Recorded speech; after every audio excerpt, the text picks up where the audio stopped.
Okay, let's see the third one. तो एक बार बता दो पॉलिनोमियल क्या है। P of x equal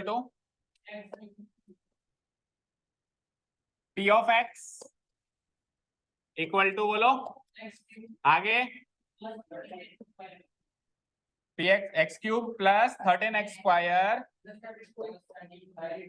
square plus आगे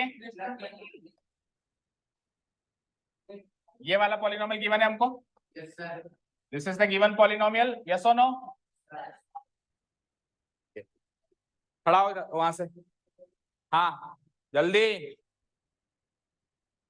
हाँ बैठो, आप बैठो, आगे जल्दी आजा। चेयर थी ना यहाँ पे, कहाँ गई?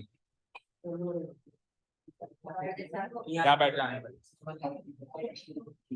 ओके चलो देखो, so this is the given polynomial. सबसे पहला प्रोसेस क्या होता है? Hit and trial.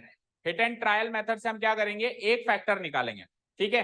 तो आपने पुट करके देखा कौन सा वो नंबर है जिससे ये बन रहा है जीरो? -1 से बन रहा है क्या? -1 से बन रहा है। तो at x equal to -1 check करते हैं। एट एक्स इक्वल टू -1 पे इसको चेक करते हैं, तो क्या हो जाएगा? ये P ऑफ -1, P ऑफ -1। चलो देखो, x का क्यूब करना है तो -1 का क्यूब करना, फिर 13 x का स्क्वायर करना है, 32 x करना है प्लस 20, यही करना है। हाँ भाई, अलग अलग हो जाओ दोनों। क्या है? उठ उठ जा, जल्दी उठ के आ गया, जल्दी आ जा, जल्दी जल्दी आ, भाग क्या।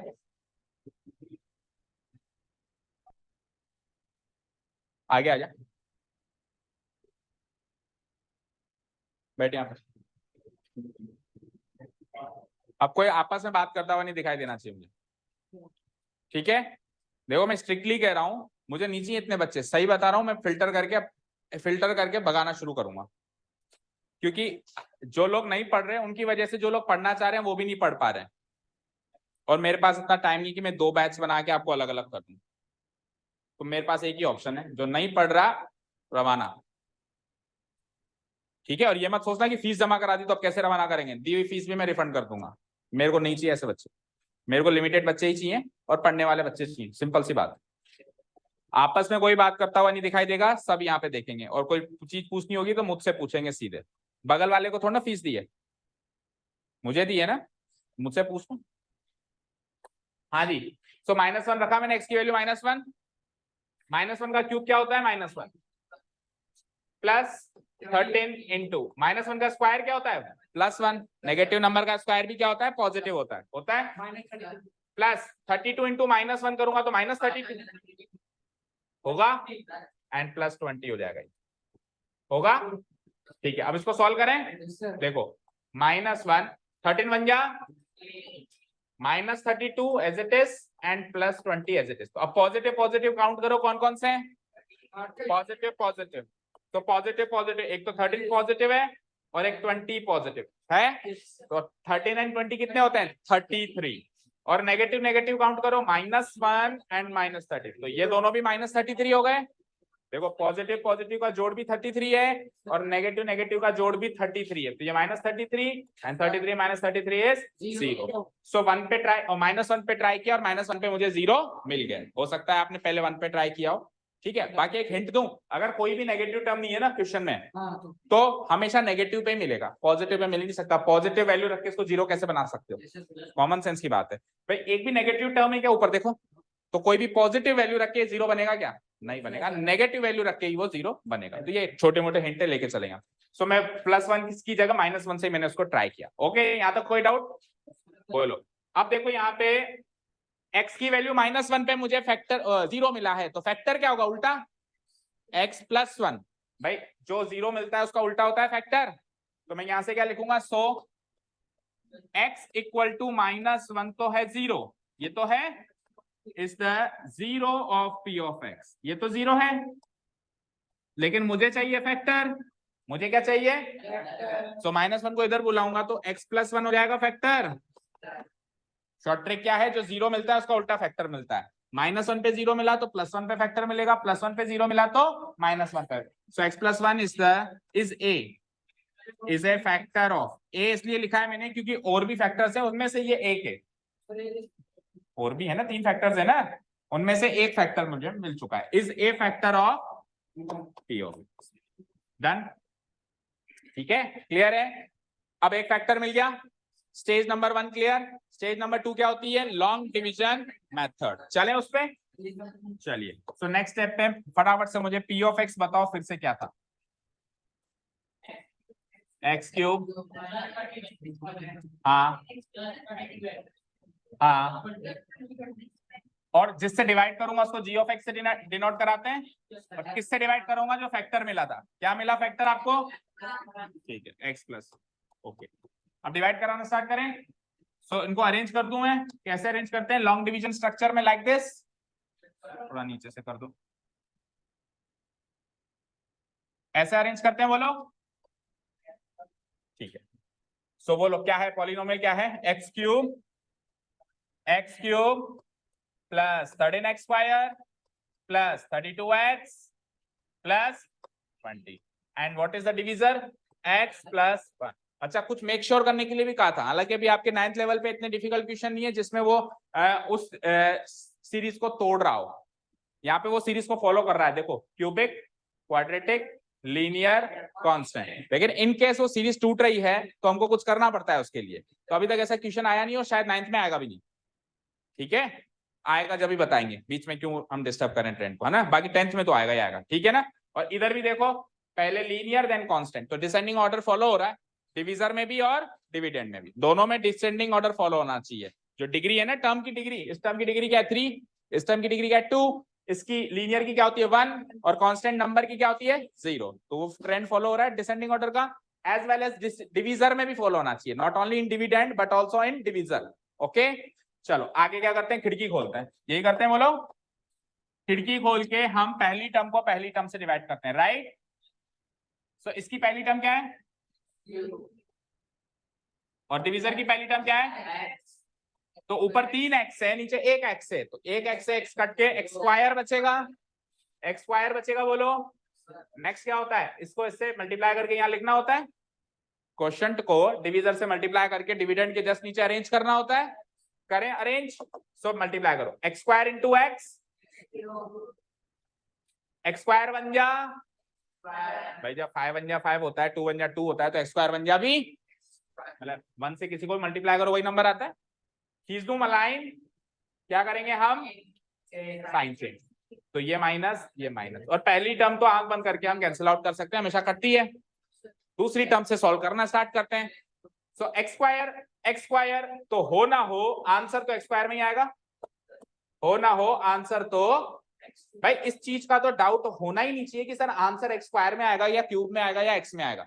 जब x² से x² को सॉल्व कर रहे हैं तो आंसर तो x² में ही आना है, ठीक है। उसकी डिग्री नहीं चेंज हो सकती, उसकी डिग्री पता है कब चेंज होती है, जब चीजों को मल्टीप्लाई या डिवाइड करते हैं। तो यहाँ तो जोड़ बाकी कर रहे हैं ना, या मल्टीप्लाई डिवाइड थोड़ा कर रहे हैं। देखो डिग्री चेंज हुई थी, देखो ध्यान से, 2 और 1 और 3, डिग्री चेंज हुई ना। तो मल्टीप्लाई करते हैं तो डिग्री बढ़ती या कम होती है, डिवाइड करेंगे तो देखो कम हो गई, डिवाइड करेंगे तो क्या हो गई, कम हो गई, और मल्टीप्लाई करेंगे तो डिग्री बढ़ गई। बाकी जब चीजों को जोड़ते या घटाते हैं तो डिग्री पे असर नहीं पड़ता। किस पे असर पड़ता है, कोएफिशिएंट पे। किस पे, मल्टीप्लाई या डिवाइड करेंगे तो फर्क किस पे पड़ेगा, डिग्री पे या पावर पे कह लो। और प्लस या माइनस करेंगे तो degree will remain same, square square ही रहेगा, क्यूब क्यूब ही रहेगा, बस उसके बगल वाला कोएफिशिएंट जो नंबर है उसके बगल में बैठा है वो चेंज होगा, वो जुड़ेगा या वो घटेगा। ओके, समझ आया, आया क्या, ठीक है। ये x² लिखना भूल गए, ठीक है। हाँ तो देखो x² तो आंसर तो x² में आना है। अब इसके कोएफिशिएंट को सॉल्व करना है, दैट्स इट। तो ऊपर वाला जो नंबर है उसका कोएफिशिएंट क्या है, +13, साइन के साथ रीड किया करो, तो इधर रफली लिख देता हूं मैं +13। और नीचे वाले नंबर का, इसके नीचे कुछ नहीं तो 1 लगा सकता हूं, और साइन कल तक इसका प्लस था, आज की तारीख की में इसका साइन माइनस में चेंज हो चुका है ना। तो इसका ये कैसा नंबर है, -1, 13 - 1 लिख दो यहाँ पे, बोलो सॉल्व करना आया। 13 - 1 तो कर सकता है कोई भी उसको, बट कोएफिशिएंट्स को ही सॉल्व करना होता है। x² का आना तो तय है, क्योंकि x² को x² से सॉल्व कर रहे हैं, प्लस या माइनस कर रहे हैं। समझ आया, ठीक है, नेक्स्ट आगे बढ़ते हैं। ओके चलो, अब आखिरी बची हुई टर्म्स को हम क्या करेंगे, नोट डाउन कर लेंगे एज इट इज। कर लें, करो। क्या है, +32x + 20। अब स्टेप को रिपीट करेंगे। अच्छा, ये चीज कल डिस्कस नहीं हो पाई जल्दीबाजी में, हम कितनी बार स्टेप्स को रिपीट करते हैं, तो कितनी बार करते हैं, जब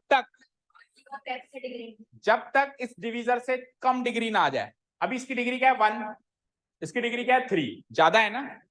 अब नेक्स्ट स्टेप पे एक कम हो गई, तो अभी भी ज्यादा है, लेकिन अभी भी ज्यादा है। इसकी डिग्री है 1, इसकी डिग्री है 2, अभी भी ज्यादा है। फिर एक और कम होगी तो बराबरी पे आ जाएगी, उसकी डिग्री भी 1, इसकी डिग्री। बराबरी पे भी नहीं खत्म करना है, कम करके खत्म करना है, छोटी करके खत्म करना है। तो उसकी डिग्री अगर 1 है तो ये कांस्टेंट पॉलिनोमियल पे खत्म होगा, यानी डिग्री 0 वाले पॉलिनोमियल पे खत्म होगा। तब तक ये स्टेप रिपीट होता जाएगा।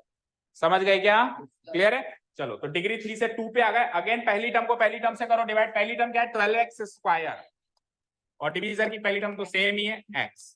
तो 12 तो 12 ही रहेगा। मैंने क्या करा, जब चीजों को डिवाइड करते हैं तो कोएफिशिएंट पे कोई फर्क नहीं पड़ता, 12 का 12, बस पावर पे फर्क पड़ता है। तो ऊपर 2 पावर, नीचे 1 पावर, एक खत्म हो गई तो 1 पावर बची। तो क्या लिख सकता हूं, 12x will be my the second term will be my 12x will be my second term of the quotient। Question की सेकंड टर्म हो गई है, कोई डाउट। अब वापस वही स्टेप रिपीट करना है, इस +12x को इस क्वेश्चन इस डिवीजर से मल्टीप्लाई करके इसके नीचे अरेंज करना है। यही करना है, करें। Okay let's C. So 12x multiplied by x will give me, और 12x बन जा OLX मत बोल देना, ठीक है। 12x ऐसे साउंड सुनाई दिया OLX। ओके ठीक है, तो ये प्लस का माइनस और ये प्लस का माइनस। तो पहली टर्म तो कटती है, कोई रोक ही नहीं सकता उसको, तो आपका कटना तो तय है, ठीक है ना। अब आगे सुनो, ये है यहाँ पे x, यहाँ पे x, तो होना हो आंसर तो x में ही आना है। अब बस आपको कोएफिशिएंट्स को सॉल्व करना है। तो इसका कोएफिशिएंट क्या है, +32, इसका कोएफिशिएंट क्या है +30, नीचे वाले का कोएफिशिएंट क्या है। सो +32 में से -12 को सॉल्व करके कोई भी बच्चा भी बता दे। 32 में से 12 गए तो 20, प्लस के 20 बचेंगे। सो प्लस के 20 यानी 20x। बोलो समझ आया। आखिरी टर्म को और नोट डाउन करो 20। बोलो कोई डाउट यहां तक। अब अभी आप कंपेयर करो डिग्रीज इनकी। इसकी डिग्री क्या है, लीनियर, मतलब डिग्री क्या है 1, उसकी डिग्री क्या है। तो अभी बराबरी पे मामला आके अटका है। देखो 3 से 2 हुई, 2 से 1 हो गई, लेकिन अभी भी मामला बराबरी पे आके अटक गया है। बराबरी पे भी नहीं छोड़ना है आपको, तो कम करके छोड़ना है, यानी कि एक स्टेप और करने की जरूरत है। सो एक बार फिर से पहली टर्म को पहली टर्म से डिवाइड कराओ। पहली टर्म क्या है 20x डिवाइडेड बाय x। तो x पूरा ही कट गया और केवल 20 बच गया। तो 20 हो जाएगी मेरी क्वेश्चन की आखिरी टर्म। आखिरी टर्म हो जाएगी क्वेश्चन की, यानी +20। और एक बार फिर से +20 को कोई क्वेश्चन से मल्टीप्लाई करके इधर नोट करेंगे, ठीक है, करें। सो 20 × x एंड 20 बन जा ऑब्वियसली 20। खींचेंगे लाइन, साइन चेंज करेंगे, ठीक है, कर दिया साइन चेंज। और फाइनली हम इसको रिमाइंडर निकालेंगे। तो आखिरी स्टेप पे रिमाइंडर 0 बचना ही चाहिए, नहीं तो कुछ ना कुछ हमने गलती कर दी। बच रहा है देखो, 20x में से 20x गया 0, और यहाँ पे +20 नहीं है, प्लस तो कल तक था, आज तो माइनस है ना वो। सो +20 -20 ये भी 0, रिमाइंडर निल। तो मेरे को दूसरा फैक्टर मिल चुका है, ये वाला, ये मुझे दूसरा फैक्टर मिल चुका है। अब लास्ट स्टेप क्या है, स्प्लिटिंग द मिडिल टर्म। चले नेक्स्ट स्टेप पे। सो अगेन मुझे बताओ p of x क्या है। p of x equal to x³ आगे आगे आगे बस। सो इक्वल टू, पहला फैक्टर क्या निकाला था बच्चों, हिट एंड ट्रायल मेथड से x+1 पहले निकाल लिया था, मल्टीप्लाइड बाय। दूसरा फैक्टर अभी हमने लॉन्ग डिवीजन से निकाला है, क्या, ये रहा, x² + 12x + 20, x² + 12x। बोलो यहां तक कोई डाउट। अब इसको तो छेड़ना ही नहीं है, और इसको अगेन 2 फैक्टर्स में स्प्लिट करना है, क्योंकि 3 फैक्टर्स चाहिए क्यूबिक के लिए, और ये क्वाड्रेटिक है तो ये 2 फैक्टर्स में स्प्लिट हो सकता है। कौन सा मेथड है हमारे पास क्वाड्रेटिक को फैक्टराइज करने का? Splitting the middle term. उसके लिए अनदर खिड़की, के लिए फिर से खिड़की, खिड़की इतनी हो गई, हवा आती नहीं है। a plus b, a into b, a b। बोलो शुरू की दो वैल्यूज तो पॉलिनोमियल देता है और आखिरी की दो वैल्यूज हमें सोचनी होती है। ऐसे ही समझाया? बोलो। सो a प्लस बी की वैल्यू क्या होती है? बोलो। बीच वाले टर्म का कोएफिशिएंट क्या आ रहा है? 12। और a इंटू बी क्या होता है? अगल बगल का प्रोडक्ट। तो इसके आगे कुछ नहीं है तो 1 है। 1 इंटू 20 क्या होगा? बोलो 20। ठीक है, अब आप उसको भूल जाओ, इधर आ जाओ। अब आपको इस टेबल को सॉल्व करना है। ऐसे दो नंबर सोचने जिनको जोड़ने पे 12 आता हो और गुणा करने पे 20 आता हो। तो आप तो सीधे सीधे ये सोचो 20 किस किस की टेबल में आता है? सो 20 सबसे पहले 2 की टेबल में आता है। 2 10 जा और 2 और 10 12 होते हैं। 6 प्लस 6, 6 6 जा 20 होता है। आप ये उसको तो भूल जाओ, आप इसको छोड़ो, इसको उठाओ। 20 किसकी टेबल में आता है? 5 की टेबल में। कितनी बार? 4 बार। तो 5 4 जा 20, लेकिन 5 और 4 को जोड़ने से 12 नहीं बन सकता ना, 12 भी तो बनाना है। तो आप 2 इंटू 10 करो। 2 10 या 20 करोगे तो 2 और 10 को जोड़ने से 12 भी बन गया और 2 गुणा 10 20 भी हो गया। यानी कि पहला नंबर मिल गया 2, दूसरा number 10।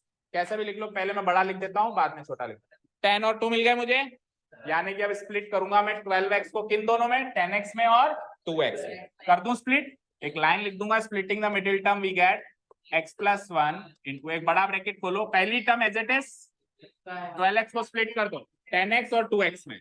10x plus 2x plus bracket close x plus 1 into, इन दोनों में से कॉमन क्या आया? x बचा क्या? इन दोनों में से कॉमन बचा क्या? 20 क्यों बचेगा? 20 में से 2 कॉमन लेंगे तो 10 बचेगा ना। डिवाइड करो ना, 20 को 2 से डिवाइड करो, 10। डन। नेक्स्ट स्टेप पे आओ, x plus 1 multiplied by x plus 10, x plus 10 again common, बचा क्या? x plus 2। ठीक है, सो ये ब्रैकेट हटा दो तो फाइनल फैक्टराइज फॉर्म आ गई, x plus 1 into x plus 10 into x plus 2। Final answer. बोलो कोई डाउट?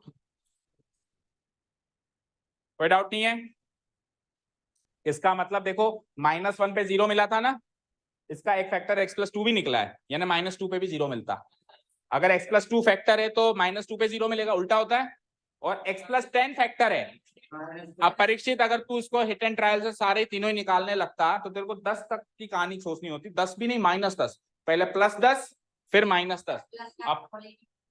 अब इतना दिमाग भी कहाँ चलता है, हर कोई इंसान पहले प्लस का ही लगाता है। तो ये 1 2 3 4 5 6 7 8 9 10 तक निकालता, फिर -1 -2 -3 ऐसे करके तू पहुंचता, तब जाके तेरे को x प्लस 10 फैक्टर मिलता। तो उससे उससे जल्दी तो तू ये कर लेता। अच्छा, तेरे को सपने आ रहे थे कि मैं डायरेक्ट 10 ही लगाऊं, क्यों? तू डायरेक्ट 15 क्यों नहीं लगा सकता था? तेरे को सपना, अभी तो तेरे को पता है आंसर 10 है, तो तू कह रहा है मैं डायरेक्ट 10 ही लगाता। बस आपको मैंने क्या कहा, 3 फैक्टर्स में से 1 या 2 फैक्टर्स ही ऐसे देगा जो 1 -1 2 -2 पे होंगे, बाकी बड़े देगा। तो बड़ों तक आप हिट एंड ट्रायल से नहीं चल सकते, आपको ये प्रोसेस तो फॉलो करना ही पड़ेगा। और आप इस प्रोसेस से भाग क्यों रहे हो बेटा? ये प्रोसेस तो 10th बोर्ड में तो फॉलो करना ही है।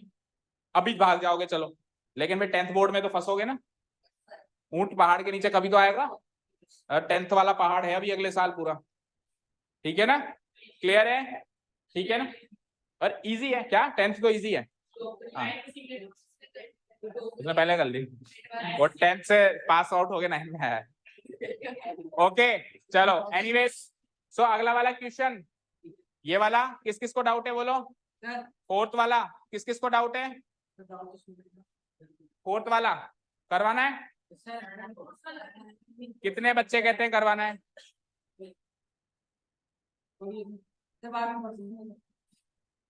ठीक है, सो अल्जेब्रिक आइडेंटिटी बोलो। पीछे से इसी का आपको करवाना है? आ गया? एंड आ रहे आपको? आपका कौन सा डाउट था, 3rd या 4th? 3rd वाला 4th हो जाएगा। अब इसमें p ऑफ x मत लिखना, p ऑफ y लिखना, क्योंकि वेरिएबल कौन सा यूज हो रहा है? y। So p of y में चलेगी अब सारी चीज। ओके ना? ठीक है, हाँ, any doubts? So algebraic identities is the next topic. Please note down the topic. Fresh page से note करो. Algebraic identities. फिर से करो. हाँ, क्योंकि अल्टीमेट पर्पस क्या है? रिवीजन करना. तो जब तक हम लिखेंगे नहीं तब तक रिवीजन नहीं होगी. लिख लिख के रिवीजन होता है.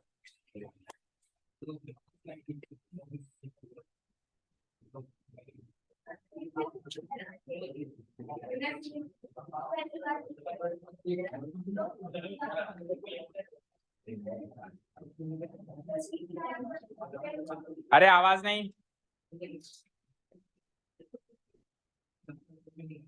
ओके, हेडिंग डाल ली क्या? Algebraic identities.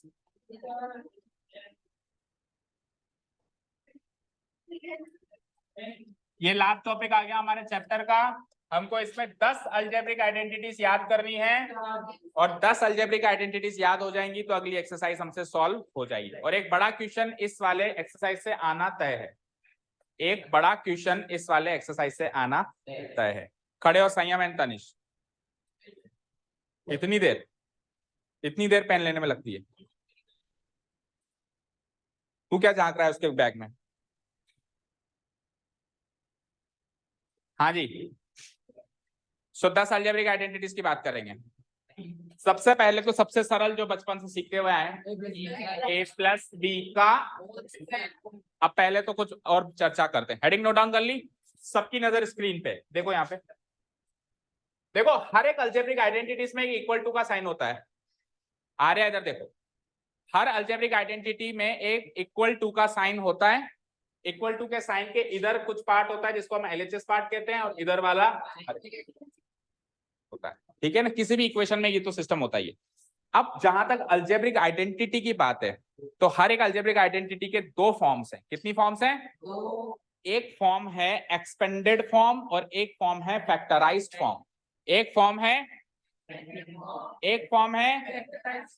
तो हमको a प्लस बी का whole square equal to a square plus 2ab plus b square तो याद करना ही है. पर हमको ये भी याद रखना है कि a plus b whole square तो है फैक्टराइज्ड फॉर्म और a square plus 2ab plus b square है हमारी एक्सपेंडेड फॉर्म. उसका कारण ये है कि एग्जाम में क्वेश्चन आता है फैक्टराइज करो, इसका मतलब ऑलरेडी वो एक्सपेंडेड फॉर्म में गिवन है.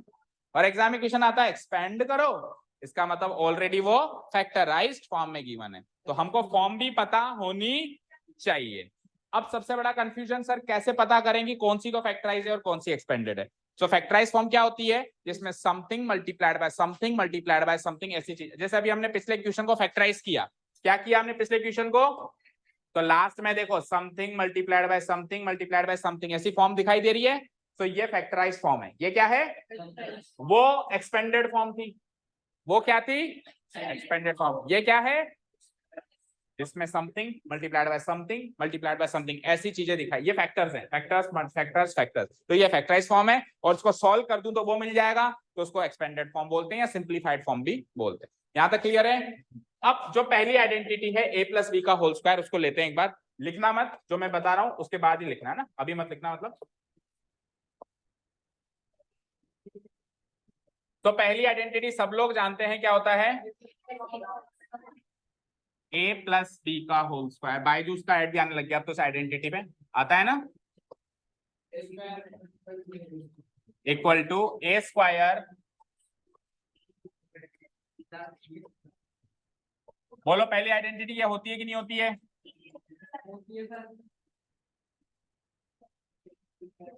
अब देखो a प्लस बी का होल स्क्वायर का मतलब क्या है? किसी का भी स्क्वायर करने का मतलब क्या होता है? जैसे मैंने कहा 5 स्क्वायर, तो 5 स्क्वायर का मतलब क्या है? मैंने कहा 10 स्क्वायर, मैंने कहा 30 स्क्वायर, तो मैंने कहा a प्लस बी का whole square, a plus b into a plus b. इसका मतलब क्या बोलो? a प्लस बी इंटू, इसका मतलब ये है या नहीं है? तो ये समथिंग मल्टीप्लाइड समथिंग वाली फॉर्म है. दैट मीन्स ये मेरी फैक्टराइज्ड फॉर्म है. कैसी फॉर्म है ये? This is my factorised form. ये मेरी फैक्टराइज्ड फॉर्म है. और ऑब्वियसली अगर ये फैक्टराइज्ड फॉर्म है तो ये वाली फॉर्म कौन सी फॉर्म हो जाएगी मेरी? Expanded form. क्योंकि ये दो ही फॉर्म्स होती हैं, एक फैक्टराइज होती है और एक expanded form. Done. Factorised form में हमको फैक्टर्स मिलते हैं। क्या मिलते हैं? जैसे a प्लस बी एक फैक्टर और दूसरा फैक्टर भी इसमें सेम है a प्लस बी, किसी में अलग अलग भी मिलेंगे, किसमें। एक्सपेंडेड फॉर्म में मुझे टर्म्स मिलती है। क्या मिलती है? ये एक पॉलिनोमियल है जिसकी पहली टर्म ये है, दूसरी टर्म ये है, ट्राइनोमियल है, ये 3 टर्म्स का पॉलिनोमियल है। समझ गए? सो एक्सपेंडेड फॉर्म में मुझे क्या मिलेगा? क्या मिलेगा? टर्म्स मिलेंगी। और फैक्टराइज फॉर्म में मुझे क्या मिलेंगे? फैक्टर्स मिलेंगे। यहां तक क्लियर है? सो a प्लस बी का whole square equal to a square plus 2ab plus b square होता है। ये याद हुआ? इसकी फैक्टराइज्ड फॉर्म कौन सी इस आइडेंटिटी की? a प्लस बी का होल स्क्वायर तो है फैक्टराइज्ड फॉर्म, और एक्सपेंडेड फॉर्म कौन सी है? a square plus 2ab plus, ये तो हो गया लर्निंग वर्क कंप्लीट। बट कभी भी आपको प्रूव करना हो कि इसका आंसर ये होता है नहीं होता है, मतलब इस आइडेंटिटी को प्रूव करने का क्वेश्चन आ जाए, या आपको पर्सनली करना पड़े, या आपको लगे कि यार मैं प्रूव करके देखूं, तो याद रखना, किसी भी, इसको ही नहीं, किसी भी अलजेब्रिक आइडेंटिटी को प्रूव करने के लिए फैक्टराइज फॉर्म से एक्सपेंडेड फॉर्म में ही प्रूव किया जाता है। क्या कहा मैंने? कभी भी उल्टा नहीं किया जाता कि एक्सपेंडेड फॉर्म से फैक्टराइज फॉर्म में प्रूव करें। ऐसा मतलब ऐसा नहीं है कि आप कर नहीं सकते, बट वो काफी हेक्टिक प्रोसेस होता है। तो हम क्या करते हैं, हमेशा फैक्टराइज फॉर्म से एक्सपेंडेड फॉर्म में ही प्रूव करते हैं। अच्छा, हर आइडेंटिटी, अभी आपने इस आइडेंटिटी को कैसे याद किया? फैक्टराइज टू एक्सपेंडेड याद किया या एक्सपेंडेड टू फैक्टराइज याद किया? लेकिन सारी आइडेंटिटीज को ऐसे याद करते हैं ऐसा कोई जरूरी नहीं है। आपको एक आइडेंटिटी पता है, एक्स स्क्वायर माइनस वाई या ए स्क्वायर ए बी में ही चलने दो। अच्छा, आइडेंटिटी ए बी में चले या एक्स वाई में चले, कोई फर्क नहीं है ना। अभी ए प्लस बी का होल स्क्वायर है, कल को एक्स प्लस वाई का होल स्क्वायर आ जाए तो x square plus 2xy plus y square, इसमें तो कोई प्रॉब्लम नहीं है। ए और बी को एक्स और वाई से रिप्लेस कर देंगे। हाँ, तो आपने ये आइडेंटिटी भली बात ही सुनी होगी, a square minus b square equal to a minus b into, बोलो सुनिए नहीं सुनिए, a square minus b square equal to a minus b into a. अब आप देखो ये एक्सपेंडेड है और ये फैक्टराइज है, समथिंग इनटू समथिंग। तो इस आइडेंटिटी को हम उल्टा याद करके बैठे हैं, इसको हम एक्सपेंडेड टू फैक्टराइज याद करके बैठे हैं। तो जरूरी नहीं है हर आइडेंटिटी हम फैक्टराइज टू एक्सपेंडेड याद करते हैं। हाँ, जनरली ज्यादातर आइडेंटिटीज अपन फैक्टराइज टू एक्सपेंडेड याद करते हैं, लेकिन कुछ एक आइडेंटिटीज हमने एक्सपेंडेड टू फैक्टराइज भी याद करी हुई हैं। आपको जैसे याद होती है आप याद करो, पर आपको खुद को पता होना चाहिए कि ये एक्सपेंडेड फॉर्म है, और ये हर एक आइडेंटिटी की, not only this, her identity में आपको पता होनी चाहिए कौन सी फॉर्म, कौन सी का नाम क्या है, कौन सी फॉर्म क्या है। ठीक है, यहां तक कोई डाउट नहीं है। अब मैं जरा इस आइडेंटिटी में सारी आइडेंटिटीज को प्रूव नहीं करूंगा। अगर सारी आइडेंटिटीज का आपको प्रूफ चाहिए तो आप मुझे व्हाट्सएप करेंगे, तो मैं आपको वीडियो दूंगा। हर एक आइडेंटिटी का प्रूफ है मेरे पास, सारे बच्चों को करवाया हुआ है। अभी मैं एक आइडेंटिटी प्रूव करके बताता हूं, क्योंकि अल्टीमेट टारगेट तो इन आइडेंटिटीज को याद करना है। पर यह बात अलग है कि जब अपन प्रूव करते हैं तो याद हो जाती है, अगर अपन प्रूफ करते हैं तो वो याद भी हो जाती है। तो सबके प्रूफ से रिकॉर्डेड मैं भेज दूंगा जिसको चाहिए होगा।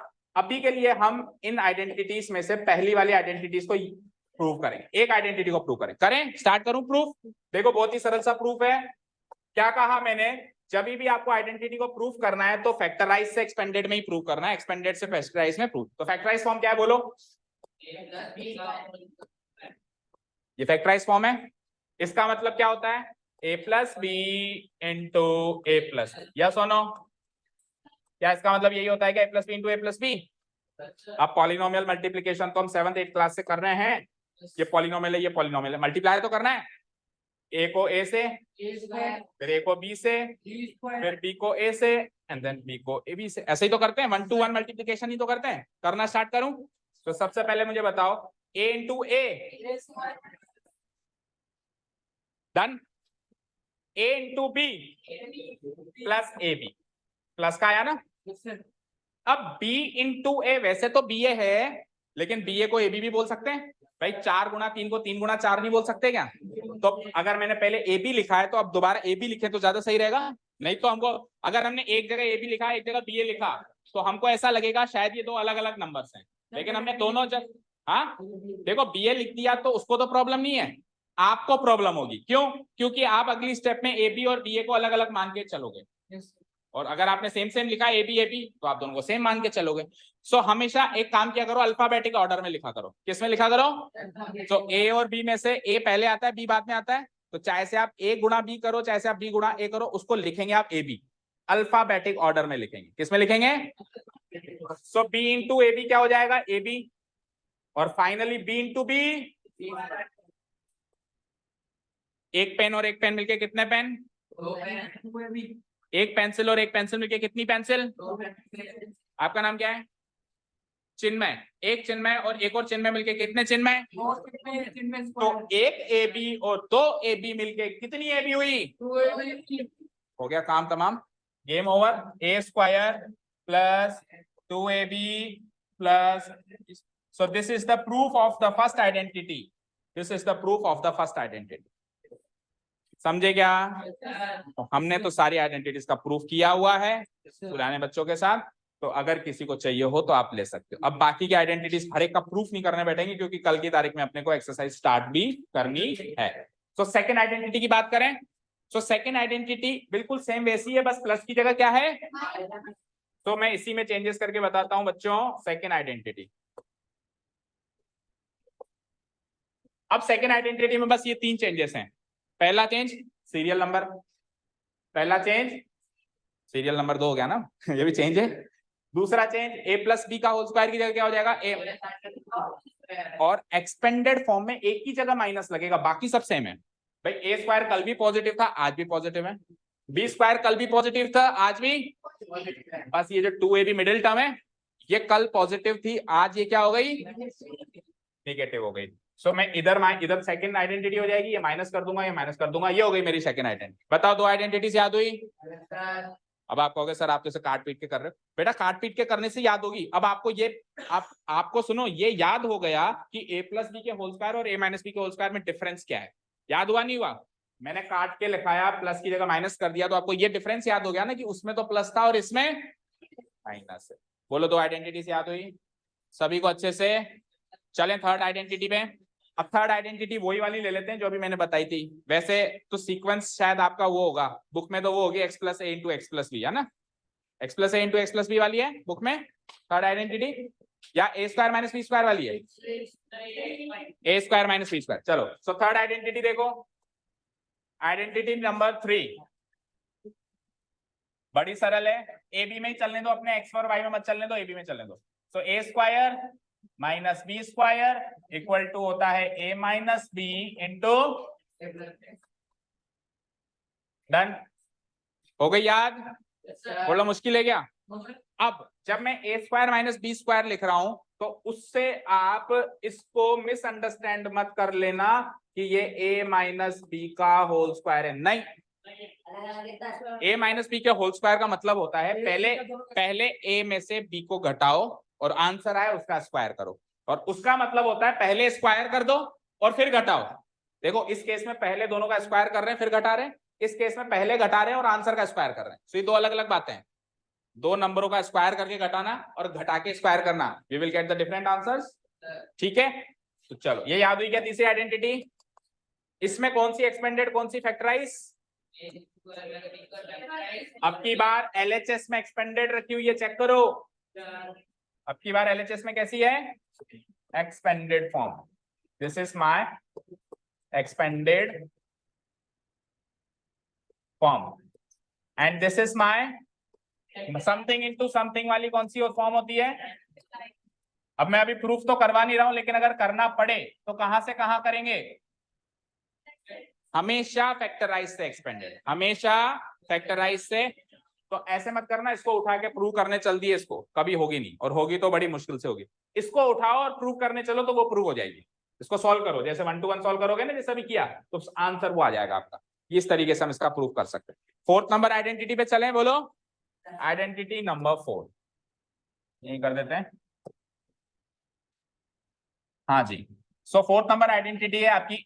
इसमें क्या है? एक्स, ए और बी, तीन चीजों का मिश्रण है। देखो अभी तक जितनी भी आइडेंटिटी उसमें दो ही कंपोनेंट्स थे, ए और बी।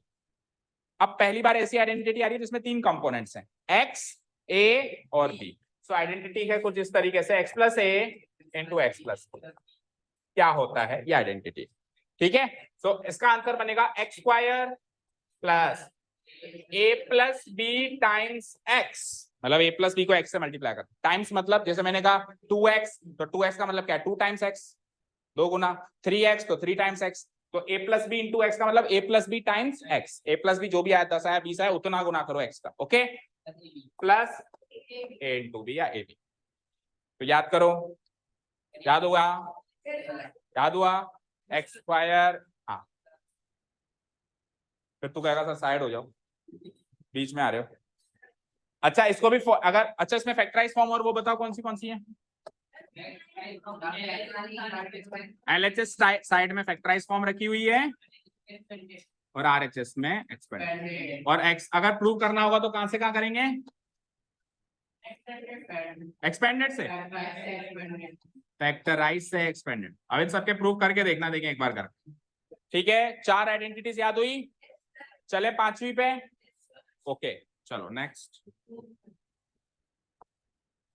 अब 5वीं आइडेंटिटी, अभी तक होल स्क्वायर्स तक का काम चल रहा है ना, तो होल स्क्वायर में नहीं, क्यूब वाली बाद में आएगी। एक आइडेंटिटी अभी होल स्क्वायर की और है। देखो पहले हो रहा था a प्लस बी का whole square, a minus b का होल स्क्वायर, अब a plus b plus c, 3 terms का सम करके स्क्वायर करेंगे तो क्या आएगा। So 5th number identity, 5th number identity देखेंगे, a plus b plus c का, सुनना ध्यान से सुनना बच्चों सब, a प्लस बी का होल स्क्वायर क्या था, सब बोलो, a स्क्वायर था उसमें, b स्क्वायर था उसमें, 2ab था उसमें। तो सुनो मेरी बात सुनो, इधर लिख रहा हूं, चलो मैं देखो याद करवा रहा हूं, फिर मत कहना याद नहीं हुई। a प्लस बी का होल स्क्वायर क्या था, पहले का स्क्वायर, दूसरे का भी स्क्वायर था, और एक टर्म और थी, 2 से इन दोनों के प्रोडक्ट को मल्टीप्लाई कर रहा था, तो 2ab। यही काम वहां करना है, सुनना, यही काम वहां करना है, a का स्क्वायर करना है, b का स्क्वायर करना है, ये तो करना ही है, ये तो करना ही है। चलो कर देता हूं पहले, ये तो करना ही है ना, a स्क्वायर, ये तो करना ही है। अब वहां तो 2 ही लोग थे, तो दोनों लोगों को मिलवा दिया ए बी। वहां कितने, तो 3 को मिलवाना है, लेकिन एक बार में 2 को ही मिलवाना है, तीनों को मिलवाना है पर एक बार में तो 2 को ही मिलवाना है। तो पहले ए को बी से मिलाओ, फिर बी को सी से मिलाओ, फिर ए को सी से मिलाओ, समझ गए। और सबके आगे 2 2 2, तो आंसर इज 2ab 2bc। पता, बोलो याद हुआ। हाँ, अब किसी बुक में ऐसे गिवन होगा तो उससे घबरा मत जाना, a square plus b square plus c square, और इन तीनों में से 2 कॉमन ले लिया होगा, इन तीनों में से 2 को छीन लो तो क्या बचेगा, 2ac। क्यों, 2 तो ले लिया ना, 2 तो ले लिया तो ac आएगा ना, तीनों का 2 ले लिया, कॉमन ले लिया। तो अगर इसी फॉर्म में गिवन है, अगर इस फॉर्म में गिवन है तो घबराना मत, आइडेंटिटी तो वही है, इसको मल्टीप्लाई कर दो 2 को सबसे, तो वापस ऊपर वाली फॉर्म बन सकती है। बोलो याद हुआ क्या। ओके, इसकी एक्सपेंडेड एंड फैक्टराइज फॉर्म बता दो जल्दी से, एक्सपेंडेड एंड फैक्टराइज बताओ। हाँ, एलएचएस में फैक्टराइज कैसे पता चली, क्योंकि सास भी कभी बहुत थी। हाँ, कैसे पता चली, इसको लिख सकता हूं मैं a plus b plus c into a plus b plus, whole square का मतलब क्या है, उसको उसी से गुणा कराओ। So something into something, factorise form, something into something is. और इधर देखो टर्म्स है, एक टर्म दूसरी टर्म तीसरी टर्म, 6 टर्म्स का पॉलिनोमियल है, जिसमें टर्म्स दिखाई देती हैं वो क्या है, expanded form. So this one is my, ये वाली नहीं, ये वाली नहीं, ऊपर वाली, ऊपर वाली मेरी एक्सपेंडेड फॉर्म है, ये वाली मेरी क्या है, और जो नीचे लिखी है पता है क्या है, वो आधी वेक्टराइज है, वो सेमी एक्सपेंडेड फॉर्म है, सेमी एक्सपेंडेड फॉर्म या सेमी फैक्टराइज। क्यों, क्योंकि उसमें देखो समथिंग इनटू समथिंग बना दिया मैंने, एक जगह मैंने समथिंग इनटू समथिंग बना दिया ना, तो इसको कहेंगे हम semi expanded form. Fully expanded form तो ऊपर वाली होगी, फुली एक्सपेंडेड फॉर्म में आपको अलग अलग सारी टर्म्स अलग अलग दिखाई देनी चाहिए। ठीक है, क्लियर है। सो 5 आइडेंटिटीज याद हुई। अब अपन, हमारा प्रमोशन हो रहा है, हम चल रहे हैं क्यूब्स में, स्क्वायर्स का काम तमाम, अब अपन चल रहे हैं। तो जैसे a प्लस बी का स्क्वायर से स्टार्ट किया था, तो a प्लस बी के क्यूब से करेंगे, ठीक है। और उसको भी याद कराऊंगा, डोंट वरी, उसको भी याद करवाऊंगा, चिंता ही मत करो, बस ध्यान से सुनते रहो। तो अगली आइडेंटिटी है हमारे पिटारे में, आइडेंटिटी नंबर 6। ए बी में चलने दो ना, जब सब ए बी में चल रहा है तो a प्लस बी का,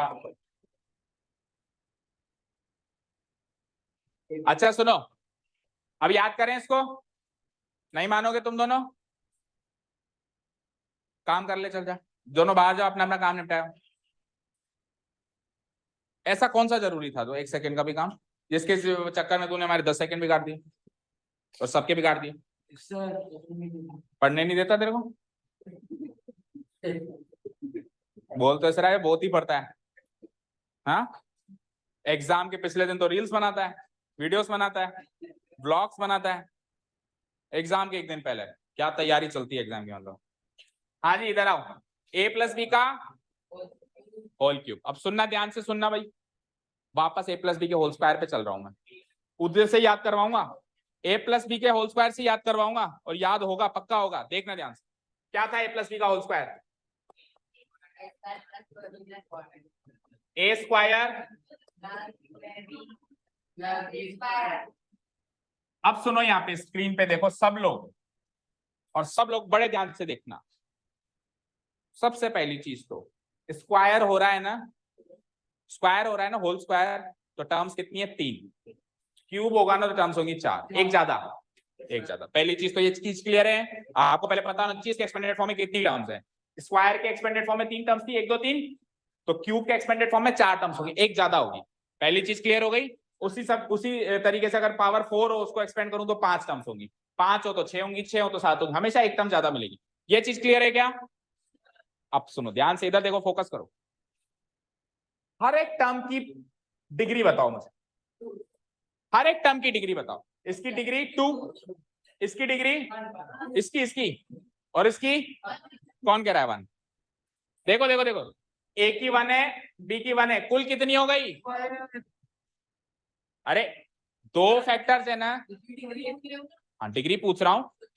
जब अपन मल्टीप्लाई करते हैं तो डिग्री जुड़ती है, जब अपन ए इंटू बी हो रहा है ना, मतलब हर एक टर्म की कह रहा हूं मैं, डॉट पूरे पॉलिनोमियल की नहीं कह रहा हूं मैं, हर एक टर्म की डिग्री कह रहा हूं, हर एक टर्म की पावर कह लो, चलो डिग्री नहीं तो पावर कह लो।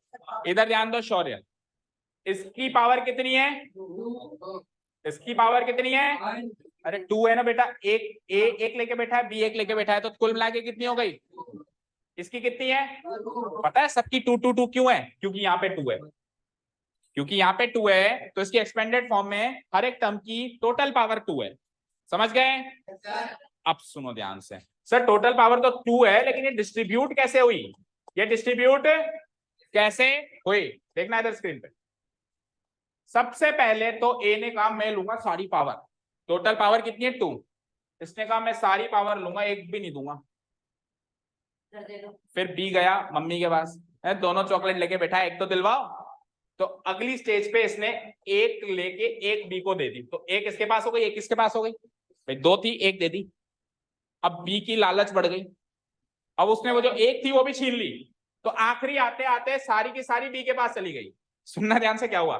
पहले सारी की सारी 2 के पास थी, फिर एक तो ए के पास ले गई, एक बी के पास ले गई। भाई कुछ लिखना नहीं का मतलब यही होता है कि पावर 1 है, तो कुछ लिख नहीं रहे, दैट मींस इसकी पावर 1, इसकी पावर 1, ठीक है।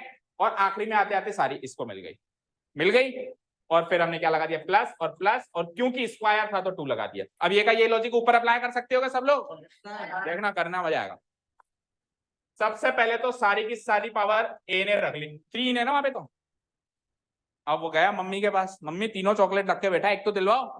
तो मम्मी ने पुचकार के एक दिलवा दी, ठीक है ना, मना के एक दिलवा दी। सो अगर ये अपनी एक पावर बी को देगा तो इसके पास कितनी बची? इसके पास बची 2, और एक हो गई बी के पास। यस और नो?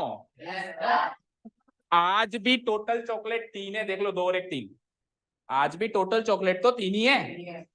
अब उसकी लालच बढ़ गई ना, वो कहेगा एक और देना यार, एक और देना यार। सो अब ए के पास कितनी रह गई? 1, और 2 मिल गई किसको? तो बी स्क्वायर। और अब उसकी लालच इतनी ज्यादा बढ़ गई कि जो एक बची थी उसको भी उसने छीन ली, सारी की सारी किसको मिल गई? ए का नामो निशान ही खत्म। कहा तो बी का नामो निशान नहीं था, कहा एंड में आते आते ए का नामो निशान। अब क्योंकि स्क्वायर था तो 2 लगा था ना, क्यूब है तो 3 लगेगा, खत्म कहानी। यही तो इसकी splitted form, a cube plus 3a square b plus 3ab square plus b. हाँ, वो एक अलग बात है, वो एक अलग बात है कि बुक के अंदर ए क्यूब और बी क्यूब साथ में रखे हुए हैं, ए क्यूब और बी क्यूब, और ये दोनों टर्म्स आखिरी में रखी हुई है। तो टर्म्स को तो कहीं भी रख लो, कोई फर्क तो ठीक है, बुक की आइडेंटिटी से मैच करें तो 3a² प्लस 3ab²। और तो और एक और फॉर्म दे रखी है बुक में, क्या, a³ प्लस 10 आइडेंटिटीज है। बैक्स कौन पैक कर रहा है? अभी तो 6 ही हुई हैं, 10 आइडेंटिटीज है हमारे पास पिटारे में। ठीक है, हाँ पूरी आज ही कराएंगे, कल एक्सरसाइज शुरू करेंगे। ठीक है, हाँ इधर देखो 3a² और 3ab² में से कॉमन निकालो, क्या कॉमन है? एक तो 3 कॉमन है, दूसरा a कॉमन है, दूसरा b कॉमन है, तो 3ab सब में कॉमन है, 3ab कॉमन ले लो प्लस 3a। बचा क्या? देखो 3 से 3 डिवाइड हो गया, कट गया, b से b डिवाइड हो गया, कट गया, a² में से a गया तो a बचा, प्लस इधर आओ 3 से 3 कट गया, a से a कट गया, b² से b डिवाइड हो गया भी। तो हो सकता है बुक में ये लास्ट वाली फॉर्म गिवन हो, चेक करो। आप तीनों में से कोई सी भी फॉर्म याद रखो, आपको क्वेश्चन सॉल्व करना है, आप किसी भी फॉर्म से क्वेश्चन सॉल्व कर सकते हो चाहो तो। ठीक है, फुल्ली एक्सपेंडेड फॉर्म ऊपर की दो है, ऊपर की दो तो फुल्ली एक्सपेंडेड फॉर्म है, बस टर्म्स को इधर उधर किया है। ये अगेन सेमी एक्सपेंडेड है, ये अगेन क्या है, कुछ कॉमन निकाल लेते हैं तो वापस फैक्टर्स बन जाते हैं, तो आधी फैक्टराइज हो गई, आधी एक्सपेंडेड हो गई, तो सेमी एक्सपेंडेड है ये। ठीक है, समझ आया? अब बात करते हैं सर इसमें माइनस कर दूं तो क्या होगा। तो सुनो, जब a+b के होल स्क्वायर से a-b के होल स्क्वायर पे गए थे तो बीच की टर्म एक माइनस हुई थी, इस बार बीच की 2 टर्म माइनस होगी, लेकिन दूसरी वाली फॉर्म में, पहली वाली में नहीं। अब दूसरी वाली फॉर्म में बीच की 2 टर्म्स माइनस कर दो, आपके पास माइनस का आंसर मिल गया, चेक करो। देखो यहां कर दिया मैंने माइनस, बीच वाली 2 टर्म्स यानी ये और ये 2 टर्म्स माइनस कर दो, आपको अब a-b के होल क्यूब की वैल्यू मिल चुकी है। ठीक है, करो, तो ये हो जाएगा a³ minus b³ minus 3a² b। और अच्छा, नीचे वाली फॉर्म की अगर बात करें तो इसमें क्या क्या चेंजेस होंगे वो देख लो। इसमें क्या क्या चेंजेस होंगे, ये माइनस आएगा, ये माइनस आएगा, ये भी माइनस में आएगा, तीनों माइनस में आएंगे। नीचे वाली फॉर्म में तीनों माइनस में आएंगे। देखो a³ minus b³ minus 3ab into a-b। अगर आप इसको मल्टीप्लाई करोगे, इस नीचे वाली फॉर्म को मल्टीप्लाई करोगे ना, तो आपको ऊपर वाली फॉर्म मिल जाएगी। करो, देखो a³ minus b³ minus b³ minus 3ab को a से गुणा कराया तो माइनस 3a² b, और माइनस 3ab को माइनस b से कराया तो माइनस माइनस प्लस 3ab। तो नीचे वाली फॉर्म से ऊपर वाली फॉर्म निकाली जा सकती है। ठीक है, सबसे ऊपर वाली फॉर्म को तो भूल जाओ, a-b के होल क्यूब की ये वैल्यू है। एक तो ये वाली वैल्यू है, फुली एक्सपेंडेड फॉर्म में ये वाली वैल्यू है, और सेमी एक्सपेंडेड फॉर्म में ये वाली है। आपको याद करना है एनी हाउ, जैसे भी आप याद रख सको। ये टेक्निक से याद करो जो मैं सिखा रहा हूं, रट के याद करो एनी हाउ। कल तक आपको सारी आइडेंटिटीज याद होनी। 7 हो गई ना, ये 7वीं थी ना, 7वीं थी ना भाई, 6ठी तो हो गई a+b का होल क्यूब, और 7वीं हो गई a-b का होल क्यूब। चले अगली आइडेंटिटी पे। नेक्स्ट आइडेंटिटी 8वीं और 9वीं को एक साथ याद करेंगे। 8वीं और 9वीं को, 8वीं है बेटा a³ प्लस b³ एंड 9वीं है। अब ये दो आइडेंटिटी आपकी बुक में से आपको नहीं मिलेगी, पर क्वेश्चंस में है, क्वेश्चंस में है। बुक में मतलब जहां आइडेंटिटीज लिखी हुई है वहां नहीं है, वहां तो 8 ही है, ये 2 नहीं है वहां पे, लेकिन ये क्वेश्चंस में है। तो हम तो हमारे नोट्स में इनको उन 8 के साथ ही नोट करेंगे, ताकि 10 के 10 एक साथ ही रिवाइज हो जब भी हम रिवीजन करें। ओके, इसको सिखाएं, इसको सिखा दें, पक्का सिखा दें, सिखाई दूंगा आज तो। हाँ देखो अब इसको थोड़ा सा ट्रिक से याद करना। देखो a³ प्लस b³ है ना, तो पहला फैक्टर तो मिलेगा a+b। अच्छा, ये एक्सपेंडेड फॉर्म है आपकी बार, ये क्या है आपकी बार, और जो अब मिल रही है वो फैक्टराइज फॉर्म है ना। जब a³ माइनस b³ होगा तो a-b मिलेगा, वेरी इजी। जब a³ प्लस b³ है तो a+b पहला फैक्टर, जब a³ माइनस b³ है तो पहला फैक्टर। अब दूसरे फैक्टर्स तैयार करें दोनों के, करें। तो इधर तो मिलता है बेटा मुझे a² minus ab plus b², और इधर सेम टू सेम मिलता है, बस माइनस ab क्या हो जाता है, प्लस ab हो जाता है। ये है, ये दो आइडेंटिटीज। तो इसमें साइन में देखो, टर्म्स तो करीब करीब सेम है, a square ab b², terms तो करीब करीब सेम है, पर टर्म्स बस प्लस माइनस का डिफरेंस। तो आप कैसे याद रखेंगे, देखो याद करने का तरीका सुनो, कैसे याद करेंगे। जो क्वेश्चन है वो वाला साइन यहां भी आएगा और इसका उल्टा साइन यहाँ आएगा। जो क्वेश्चन है उसका साइन तो पहले फैक्टर में आएगा और उसका उल्टा साइन दूसरे फैक्टर में आएगा। इधर आ जाओ, जो क्वेश्चन है उसका सेम साइन तो पहले फैक्टर में और उसका एक्जैक्टली उल्टा साइन इस वाले फैक्टर, और बाकी सारी टर्म्स तो सेम है ही सही। ए स्क्वायर उधर भी पॉजिटिव, ए स्क्वायर इधर भी पॉजिटिव, बी स्क्वायर इधर भी पॉजिटिव, बी स्क्वायर इधर, बस दो टर्म्स का ही साइन चेंज हो रहा है, एक तो प्लस बी का माइनस बी और एक माइनस ए बी का प्लस ए, बाकी तो सारी की सारी चीजें सेम है ही। हाँ क्वेश्चन में यूज हो रही है प्रूव करने के लिए, तो प्रूव कर देंगे हम वहां पे, है ना, चिंता मत करो। इसको भी प्रूव ऐसे ही करेंगे फैक्टराइज से एक्सपेंडेड में, ठीक है। चलें आखिरी आइडेंटिटी 8वीं 9वीं याद हुई? बोलो ए क्यूब प्लस बी क्यूब क्या होता है? A cube plus b cube क्या होता है? देखो एक तो आप ऐसे मत बोला करो ए प्लस बी ए स्क्वायर, ए प्लस बी पे ब्रैकेट खत्म हो गया ना, तो इनटू बोलो, मल्टीप्लाइड बाय बोलो, a plus b multiplied by a square minus a b plus b, and what about a cube minus b cube? A minus b multiplied by a square plus plus a b plus b square. इसमें 2ab नहीं है, इसमें 2ab मत बोलना, 2ab ab only ab है इसमें। Okay fine clear. One more thing, a cube plus b cube जो है ए प्लस बी के होल क्यूब से अलग है, और a cube minus b cube जो है ए माइनस बी के होल क्यूब से अलग है। ए प्लस बी का whole cube a minus b का होल क्यूब, तो इससे पिछली शीट पे सीखा था हमने, ये रहे, ये माइनस बी का होल क्यूब और इससे पहले ए प्लस बी का होल क्यूब, ठीक है ना। तो वो अलग है और ये अलग है, a cube plus b cube अलग है और ए प्लस बी का होल क्यूब अलग है। जैसे ए माइनस बी का होल स्क्वायर अलग होता है और ए स्क्वायर माइनस बी स्क्वायर अलग होता है, स्क्वायर में भी अलग अलग थी तो क्यूब में भी अलग अलग है, ठीक है। चलें फाइनली लास्ट आइडेंटिटी पे, let's go to the last special case. क्या पहले ओरिजिनल तो पढ़ाने थे? 10th last and the final identity. Okay शुरू करें। आइडेंटिटी है a cube plus b cube equal to, नहीं माइनस 3ab से भी नहीं लिखेंगे, इक्वल टू क्या होता है? इक्वल टू क्या होता है, ये मेरा मुद्दा है। हाँ बोलो, ये इक्वल टू क्या होता है, ये अपने हमको सीखनी है अभी, ठीक है ना। मैं कल पूछूंगा आपसे, है ना, फिर ये हाथ ऐसे ही खड़ा होना चाहिए, अभी मेरे को सिखा लेने दो, ठीक है। और अच्छे से सीख जाओ, आती है तो अच्छी बात है ना। तो ये क्या होता है ये सीखना है हमको। बंद कर दे उसको, बंद कर दे, घर पे खुलाकर, कभी घर पे तो खुलती नहीं दे रही है, यहाँ आके खोल के दिखा रहा है, यहाँ तो सुन ले, यहाँ तो पूरी की पूरी किताब ही खड़ी है, ये तो घर के लिए है। इधर देख, a cube plus b cube plus c cube क्या होता है, ये सीखना है मुझे।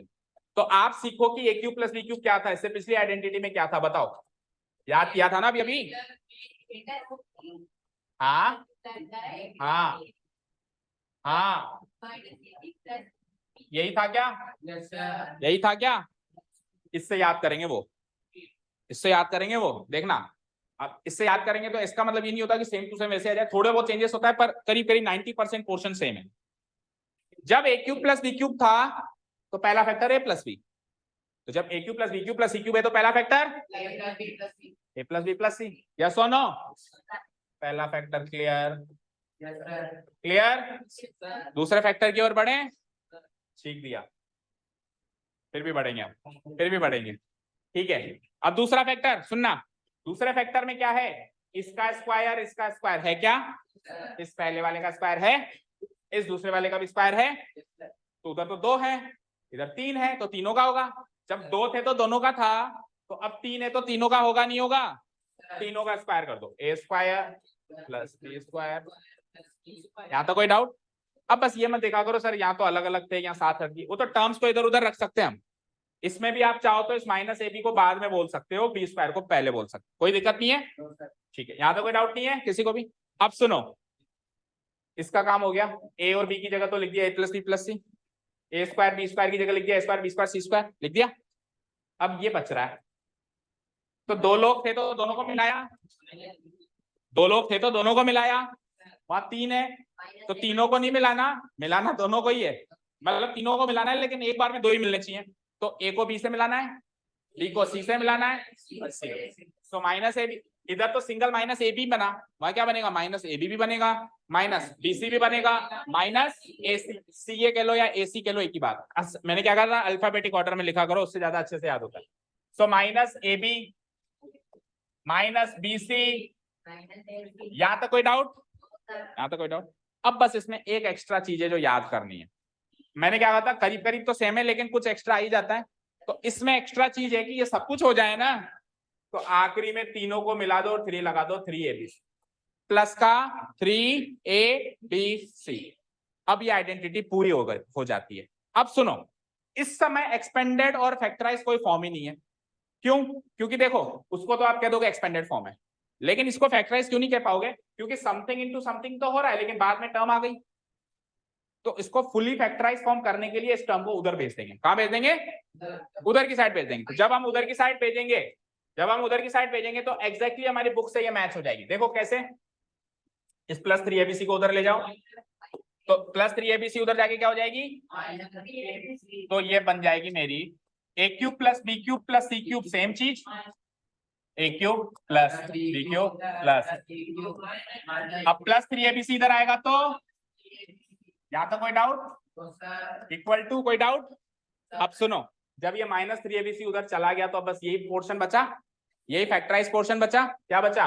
A plus B plus C multiplied by A square plus B square plus C square minus AB minus BC।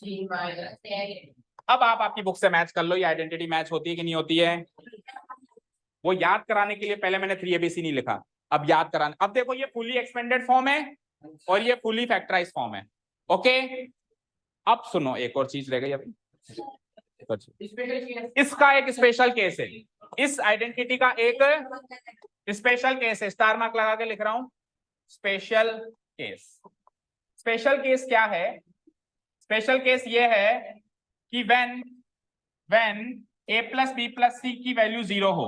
क्या कहा मैंने? जब A plus B plus C की वैल्यू 0, तो A plus B plus C दिख रहा है, दिख रहा है, इसकी वैल्यू क्या आ गई? 0 आ गई, 0 आ गई। तो जब 0 से कोई टकराएगा तो कितना ही बड़ा साम्राज्य क्यों ना हो, कितना ही बड़ा साम्राज्य क्यों ना हो, क्या बन जाएगा? 0। तो क्या होगा? देखो, जैसे ही A plus B plus C की वैल्यू 0 होगी, तो सुन तो लो, जैसे ही A plus B plus C की वैल्यू 0 होगी तो पूरा का पूरा RHS 0 हो जाएगा। अब पूरा का पूरा RHS कंगाल हो जाएगा। तो ये LHS कहेगा, ले काम कर 3ABC तू ही रख ले। ये LHS कहेगा, ये माइनस 3ABC तू ही रख ले। भाई तू कंगाल हो चुका है ना, तो तू ही रख ले। तो तू ही रख ले, तो माइनस 3ABC उधर जाके क्या हो जाएगा? Plus 3ABC। तो इस केस के में देन इस केस में A³ plus B³ plus C³ की वैल्यू होती है 3ABC। समझ आया ना? भाई ये तो पार्ट 0 हो गया, ये पार्ट तो 0 हो गया। माइनस 3ABC इधर आके क्या बन गया? ठीक है, अब सुनिए, 10 की 10 आइडेंटिटीज हो गई। अब कोई नहीं कहेगा कि मेरी बुक में नहीं है, मेरी नोटबुक में नहीं है। आज की वीडियो ले लेंगे सब लोग, जिसको मिल रही है ठीक है, जिसको नहीं मिल रही है वो ले लेंगे। और 10 की 10 आइडेंटिटीज आपके नोटबुक में अब नोट डाउन होनी चाहिए कल तक, और याद भी होनी चाहिए। कल आते ही मैं एक्सरसाइज नहीं शुरू करूंगा, पहले एक छोटा सा टेस्ट लूंगा, ओरल टेस्ट, खड़ा करके कोई भी आइडेंटिटी पूछूंगा। वो क्लियर होगा तो एक्सरसाइज का क्वेश्चन पहला स्टार्ट होगा। ठीक है, thank you so much for listening to us. Have a nice day, keep learning and bye.